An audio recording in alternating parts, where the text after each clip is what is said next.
Hey everyone, just going to make a quick installation video for these handles that I'm making. We're going to be doing it for the height adjustment on the driver's seat of your Honda Element. This should fit all elements. From what I've looked up, they're all the same size and location. We're going to start with Gorilla 5-minute epoxy. This is the one I would suggest. If you prefer to use JB Weld, that would be another good option. I would just suggest you're familiar with using it before you put it on.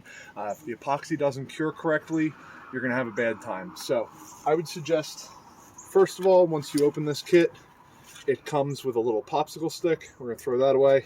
I prefer to use a little bamboo skewer. Helps you stir it up a little better.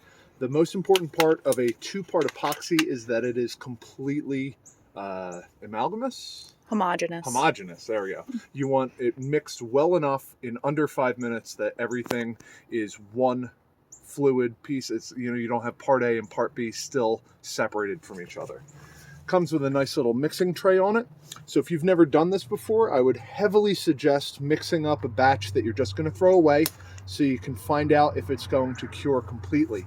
You don't want it to be gummy after half an hour. You want it to be hard to the touch where it'll tick on your fingernail. So I've used this a few times. First thing I'll do, I'm going to squeeze out a little bit on the side here so that I can make sure that part A and part B are coming out evenly. You can see right now I'm only getting part A. You don't want that to happen. So now that part A and part B are both coming out, I'm going to pour it into this mixing tray here. Try and mix it a little bit while you're pouring it in. You only want about enough to fill half of this tray. All right. So then you take and back it out a little bit and wipe the ends off. It comes with its own little cap, so you can reuse this when you're done. I'll put this off to the side for now with a rag under it so it doesn't drip on my interior trim panels. There we go. Now, again, we got to do this within 5 minutes. So I'm going to mix this. Go ahead and zoom in here so you can see what I'm doing. You're going to see it gets very cloudy as soon as you start mixing. That's normal, even though it's cold as all get out here in the Northeast. I'm still going to be able to use this. I would suggest that if you're going to be at below freezing temperatures, you do this inside of a garage, or wait until you can get temperatures above 40 degrees in order for your epoxy to cure correctly. Again, this is going to be important for the longevity of this handle. So I'm just mixing everything, get it all scooped into one corner, continue mixing it. The other thing I want to tell you is that you don't want to add too much. You don't want this pouring out the backside and epoxying the mechanical pieces of the actual lifter mechanism. So I will show you how much I plan on using, which is going to be just enough to coat all of the gears and the inside without pulling out the outside. Now we can see again, if you get close, we're starting to get clear here, which means we're getting close to being done mixing. So maybe another 30 seconds of mixing here, and this should actually begin to clear up. You're going to get a lot of bubbles. That's not a problem. We're not making a tabletop here. Just want to make sure we have a really good connection and some really well cured epoxy. Again, this stuff's rated to 3,300 psi of strength. Should do every bit of lifting, even with a heavy passenger. All right, now that I've got my epoxy cured up correctly, I'm going to take and clear the spoon off, or the mixing rod on the side here. I don't need any epoxy on there. All right, so now we're going to take and I'm going to scoop out some epoxy like this. You can see if you keep spinning it, it will stay on the stick.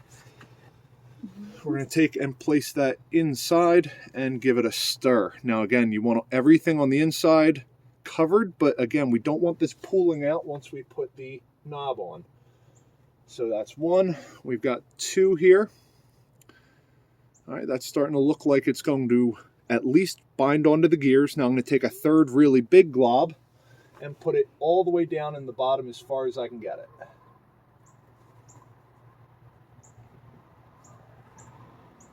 All right, so that last glob there. And I'm putting this down as far down into the handle as I can get. Now it looks like I need just a little bit more. Can you see inside of there? Mm-hmm. All right.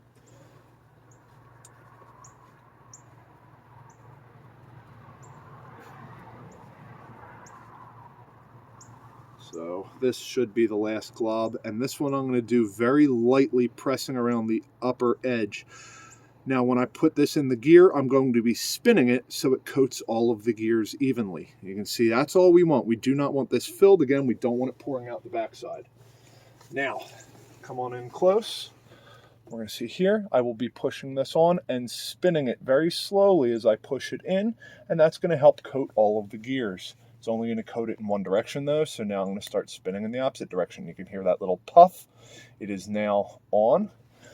You pull your trim back a little bit. I can see I don't have anything seeping out the other side. We're going to leave it just sitting just like that. And that's it, guys. 24 hours later, you're going to have a cured handle and you'll be able to use it. Please don't use it for 24 hours. Again, it says it cures in 5 minutes. Just wait. It'll be worth the wait. You'll have a nice handle on your car for a long time. I hope you enjoy. Thanks, guys.